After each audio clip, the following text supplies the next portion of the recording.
द्यायचा असेल तर रयत क्रांती संघटनेमध्ये तुम्ही सामील व्हा। एक संघटना आहे, शेतकऱ्याची संघटना आहे। जशी विधान भवनामध्ये आणि लोकसभेमध्ये जशी आमदारांच्या आणि सगळ्या पक्षाच्या टोळ्या असतात टोळ्या, तशी आपण एक शेतकरी टोळी करूया। आता शेतकरी एकत्र करूया आणि ज्या घामाला दाम मिळत नाही त्यासाठी आपण लढायला उभं राहूया। आपल्या बापाला सन्मान देऊया, आपल्या लेकराला बाळाला सन्मान देऊया आणि आपलं घरामध्ये सोन्याचा धोर निर्माण करूया। एवढी भूमिका घेतो। तुम्ही सर्व रयत क्रांती संघटनेमध्ये आमचे गजाभाऊ असल्याच्या सर्व टीममध्ये तुम्ही भविष्य काळामध्ये सामील व्हा आणि येणाऱ्या काळामध्ये गजाभाऊ आपल्याला आता सगळ्या तालुका संघटना बांधणी करायची आहे। पहिल्यांदा सगळे तालुका बांधा आणि तालुका बांधल्यानंतर आपण परत जिल्ह्याची कमिटी तयार करूया आणि पूर्ण कमिटी झाल्यानंतर पुन्हा महाराष्ट्राची कमिटी करूया। अशा पद्धतीने आपलं नियोजन चालू आहे। येणाऱ्या काळामध्ये तुम्ही सर्व रयत क्रांती संघटनेच्या झेंड्याखाली याल अशी अपेक्षा करतो आणि इथं थांबतो। जय जय महाराष्ट्र। क्रांती संघटनेचा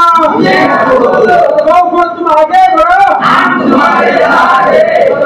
तुम आगे बढ़ो, हम तुम्हारे साथ हैं। यानंतर महाराष्ट्र राज्याचे प्रवक्ते प्राध्यापक सुहास पाटील हे आपल्याला बोलतो। N D Patil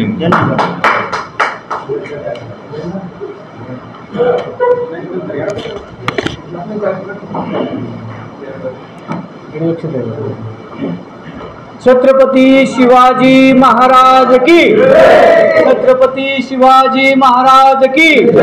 doctor Babasaheb आंबेडकरांचा, डॉक्टर बाबासाहेब आंबेडकरांचा, लोकमान्य टिळकांचा, लोकमान्य टिळकांचा, महात्मा फुलेंचा, महात्मा फुलेंचा।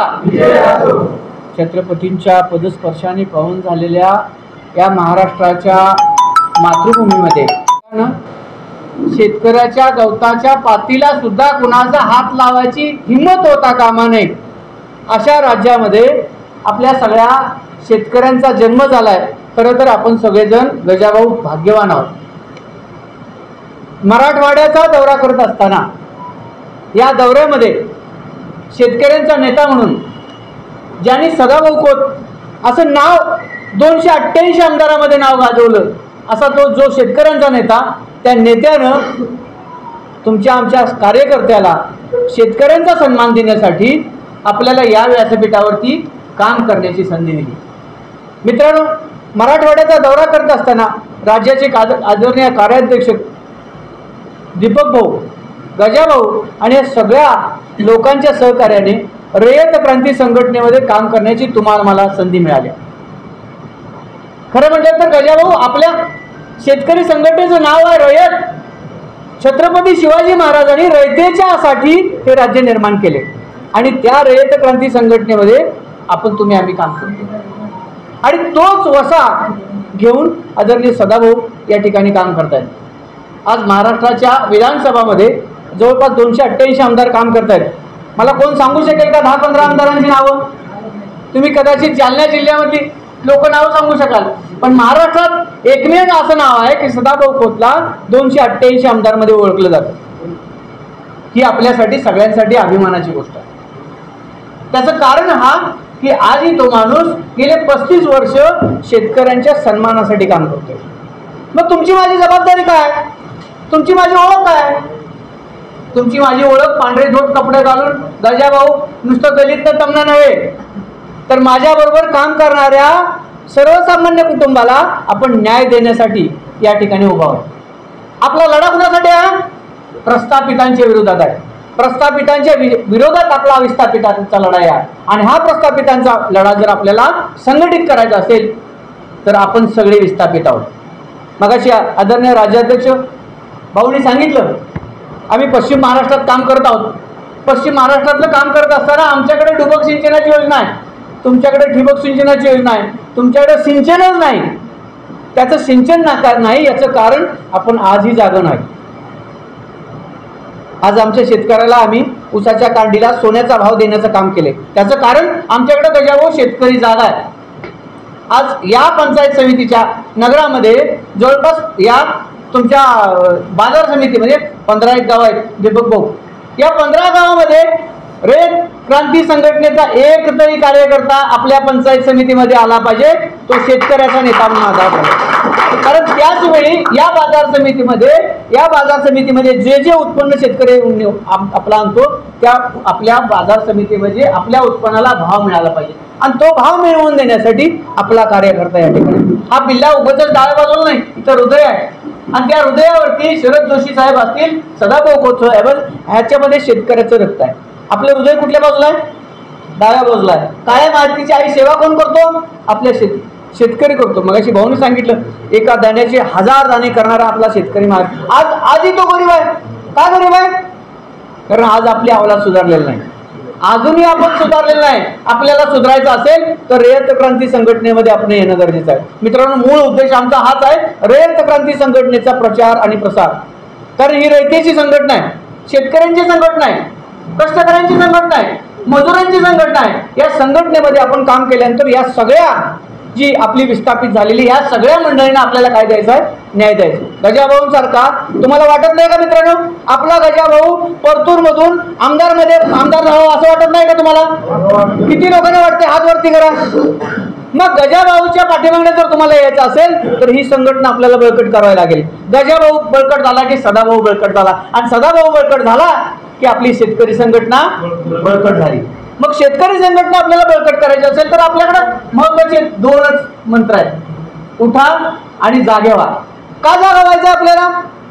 कारण आज आपण आमच्या सोयाबीनला भाव नाही म्हणतोय, मग सोयाबीनला भाव द्यायला इथं दुसरा कोण येणार नाही. आपल्याला दांडकं घेऊन गजाभाऊ सरकारच्या कंबरड्यात मारायला पाहिजे. आज सुद्धा आपण कालची आमची राज्यव्यापीची बैठक झाली, त्यामध्ये आम्ही सोयाबीनला 7,000 रुपये क्विंटल भाव मागितला, बरोबर, आणि कापसाला 10,000 रुपये भाव मागितला. अरे आई सुद्धा बाळ रडल्यानंतर त्या लेकराला दूध पाजते, बरोबर ना? तुम्ही कधी रडणार? तुम्हाला वाटतंय का की मला आल्यानंतर सरकारने हे सगळं द्यायला पाहिजे? असं कधी होणार नाही. सरकार हा काळा रेडा आहे, आणि त्या काळ्या रेड्यावरती चापकाचे फटकं देणारा सदाभाऊंसारखा एक नेता आहे, एक शेतकरी आहे, तो बसलाय, तो फटके देऊ शकेल, आणि तो फटके दिल्यानंतर सरकारला जाग येऊ शकेल. आणि सरकारला जाग आणायची असेल तर गजाभाऊ या सगळ्यांना आपल्याला जाग करणं गरजेचं आहे. आज मी एक विनंती करेन तुम्हाला, आज परतूर बाजार कमिटीमध्ये जवळपास 15 गाव आहेत. 15 गावामध्ये किमान प्रत्येक गावात जाऊन घोंगडी बैठका घ्या, चटई बैठका घ्या, आणि आपल्या शेतकऱ्याला जागा करा. आज बऱ्यापैकी तरुण मुलं आहेत, जी तरुण मुलं आहेत त्यांच्यासाठी मी सांगेन, आता ह्या भावाचं उदाहरण आहे, आज कमीत कमी आपल्याकडे जवळपास म्हणलं एक मोर्चा घ्या 2-3 विषय. हो, आज बऱ्यापैकी आपल्याकडे तरुण मुलं आहेत. आज आपला बाप दिवसाला आपल्यावरती 150 रुपये खर्च करतो, बरोबर ना बापा? बरोबर ना? संध्याकाळी एक टायमाचं 50 रुपये जेवणाचं असेल का नाही दादा? सकाळचं 1 रुपयाचं, एका टायमाचं 50 रुपये असेल का नाही? 100 रुपये झाले. 2 टायमाचा नाश्ता, चहा पाणी, बिस्किट फिस्किट असं म्हणून किती रुपये? 150 रुपये, बरोबर ना? 150 गुणिले 365, 15-45,000 रुपये. वर्षे 65 दिवस आपण उपास ठरवूया काका. 45,000 रुपये माझा शेतकरी एका पोरावर खर्च करतोय, आणि तरी सुद्धा पोरग माझं आज सकाळी उठल्यापासून लेवल लावून देते. कुणासाठी? अरे माझा बाप आज एका दाण्याचे 1000 दाणे करत असेल, त्याची लाज वाटली पाहिजे आपल्याला. माझा बाप कष्ट करून मला जगवतोय, त्यामुळे त्या बापाची किंमत जर द्यायची असेल तर आपण सगळ्यांनी जागा होणं गरजेचं आहे. मित्रांनो, आदरणीय सदाभाऊ खोत जवळपास 35 ते 40 वर्ष शरद जोशी साहेबांच्या विचारानं प्रेरित होऊन आज सुद्धा तळमळीनं हा माणूस काम करतोय. हा विचार आपल्या समोर मांडण्यासाठी आम्ही आलो. तर दीपक भाऊ आणि सदाभाऊ यांची एक जुळवळी होती. आजही तो माणूस आज आपल्या सर्वांसाठी काम करतोय. पुढल्या पिढीची आपली जबाबदारी आहे. माझ्या मुलाला चांगलं शिक्षण मिळालं पाहिजे, माझ्या मुलाचं चांगलं आरोग्य झालं पाहिजे, माझ्या मुलाला कपडा लत्ता चांगला मिळाला पाहिजे, माझं घर सुद्धा चांगलं कौलारू नसता, पत्र्याचं नसता, माझं टोलेचं आरसीचं घर असलं पाहिजे, माझ्या दारात सुद्धा गाडी असली पाहिजे 4 चाकी. ही भावना कधी होऊ शकेल? जेव्हा माझ्या दाण्याला किंमत येऊ शकेल, माझ्या कापसाला भाव येऊ शकेल. आणि हा भाव मिळवायचा असेल तर आपण संघटित होणं गरजेचं आहे. आणि कधी संघटित होऊ शकेल?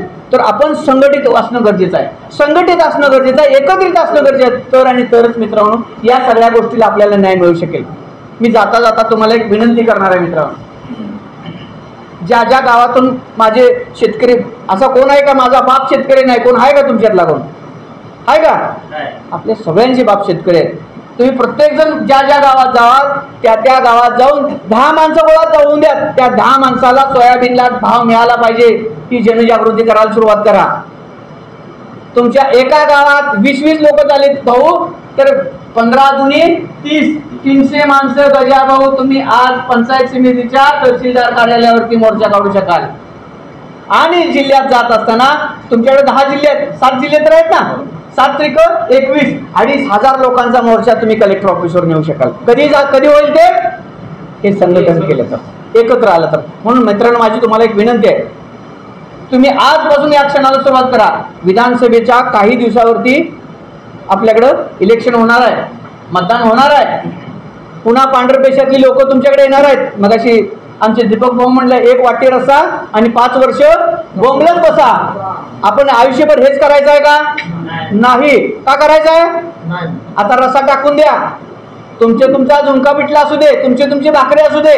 जाताना माझ्या सगळ्या कार्यकर्त्यांना विनंती आहे, तुम्ही जेव्हा आंदोलन याल तुमच्या घरातली भाकरी बांधून या. आज सुद्धा आम्ही आमच्या घरातली भाकरी बांधून आल्या. तुम्ही आमच्या गाडीत जाऊन बघा, आमची भाकरी घेऊन आम्ही काय, आम्ही तुमच्यावर उपकार करायला आलेलो नाही. मला आणि दीपक भाऊंना या ठिकाणी उभा राहायचं नाही. आम्ही काय विधानसभा परतूरची निवडणार नाही, निवडणूक लढवणार नाही, जालन्याची निवडणूक लढवणार नाही. पण माझ्या गजाभाऊ सारखा एखादा कार्यकर्ता, शेतकऱ्यांचा इथं काम करत असणारा एखादा कार्यकर्ता जर शेतकऱ्यांचं प्रतिनिधित्व जर परतूरमधून, जालन्यामधून करत असेल तर तो तुमचा आमचा सन्मान आहे. आणि हा सन्मान मिळवण्यासाठी आपण या ठिकाणी आलो. उद्याच्या होऊ घातलेल्या विधानसभेच्या निवडणुकीसाठी आज सगळ्यांनी आपल्याला या ताकदीने उभारणं गरजेचं आहे. गजाभाऊ, पुन्हा एकदा आपण राज्यभर ही आंदोलनाची दिशा पेटवणार आहोत. माझ्या सगळ्या भावांना विनंती आहे जाताना की आपण हा संदेश आया बहिणीपर्यंत, भावापर्यंत, मजुरापर्यंत, कष्टकर्त्यापर्यंत या सगळ्यांना पोहोचवण्याचं काम करायचं आहे तुम्ही. कारण हे सगळं तुम्हाला कोरोनाच्या काळात समजलंय. कोरोनाच्या काळात सगळं बंद होतं, पण शेतकरी राजा जागा होता. आपल्याला भाजीची पेंडी कोण दिली? कुणी दिली? डाळ कुणी दिली? मजल्यावरच्या 5व्या मजल्यावर सुद्धा ती भाजी नेऊन देण्याचं काम केलेलं आहे. कारण हे खऱ्या अर्थानं कोरोनाच्या काळात जगवण्याचं सगळ्यात मोठं काम कोणी केलं असेल तर शेतकरी मायबाप. त्या शेतकरी मायबापासाठी आपल्याला सगळ्यांना पुन्हा एकदा संघटित होणं गरजेचं आहे, पुन्हा एकदा लढणं गरजेचं आहे. मी अशी आपल्याला विनंती करतो. आज या ठिकाणी गजाभाऊ बरोबर संतराम असतील, भारत जे असतील, राहुल जे